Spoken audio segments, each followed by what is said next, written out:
Акеев баратпай айткандай, саясат деген аргандай, түлкү куантайгандай дейт, мен бир саясаттан саймедирип берейин да. Эмнегедир 2 күндөн бери эле биз мурун депутат болгон, мурун соттолгон Садыр Жапаровдун акциясын актуалдуу маселеге айлантпай эле убара болуп атабыз да.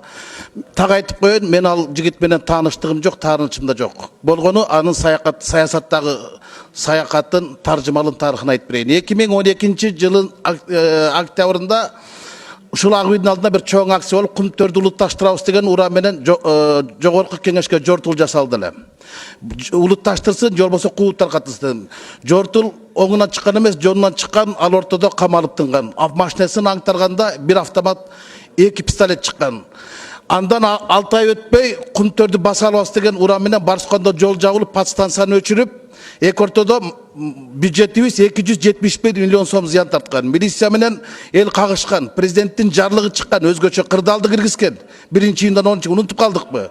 Ошолдон 8 адам камалып кеткен. Канча деген милиция жаракат алган, Кашкар Жунушалиев баш болуп.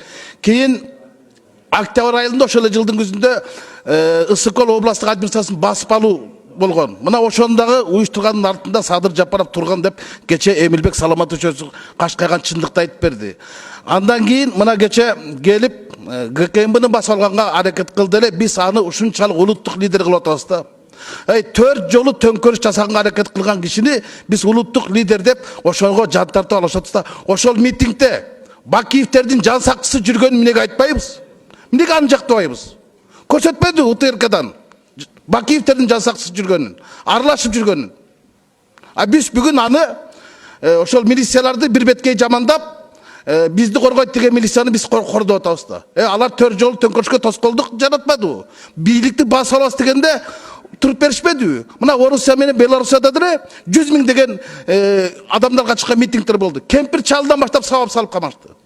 Биздин милициялар гумандуулук, мыйзамдык сакташты го. Ошолорду дагы бүгүн бияка чакырыш керек, угуш керек, алар деген күч колдон деп. Күч колдонуп келгенин билебиз да, кандай күч колгонун. Анын тарых таржымалдыры билебиз да. Мамлекетти басып алам деп жаткан адамдарга тоскоолдук кылган биз бүгүн милицияны бир бетке жамандап атабыз да, омбудсменди чакырып отчеттун айтты. Омбудсмен кече айтты. Жолуктум деди, бирлик бала алдагы кармаган убакта таяк жепти, камерадан эмес. Анан камерада меле аларды сабап жанчып аттырды. Уят. Анан ушундай адамды биз улуттук лидер кылып, ошого жан тартканыбыз, Бакиевдин жан сакчыларына жан тартканыбыз бул деген жаңылыштык эмес, айдам кетейиндар. Туугандар, уят иш. Ушуну айтып коеюн дедим. Рахмат.